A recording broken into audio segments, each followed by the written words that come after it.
मुंबईर कल्याण रे बड़ धरणर अघटन building slab भुशुड़ी 6 जनकर मृत्यु से गंजाम जिलार गोटे परिवार 3 जन थिबा सूचना मिली। एक आवासिक कोठार छात भुशुड़ी जड़े शिशु समेत अन्य 6 जनकर मृत्यु घटी। या सहित 4 जन आहत होती। कल्याण डोम्ब्रीभाली म्युनिसिपल कॉर्पोरेशन अधिकारी एक घटना नहीं सूचना देते। मृतकों मध्य गंजाम जिला पुरुषोत्तमपुर ब्लॉक चांगुड़िया पदर नुआगार माँ सहित 2 झील 3 जन रही सूचना मिली।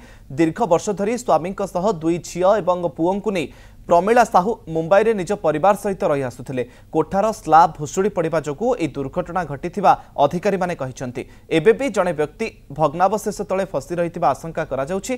तांको उद्धार करिबा पई प्रयास मध्य जारी रहिछि। एक रिपोर्ट अनुसार केडीएमसी सूत्ररू जना पड़िछि जे कोठाटी को विपज्जनक घोषणा करा जायथिला एवं वर्षा ऋतु पूर्वरु एहाको खाली करा जिबाको कहा जायथिला।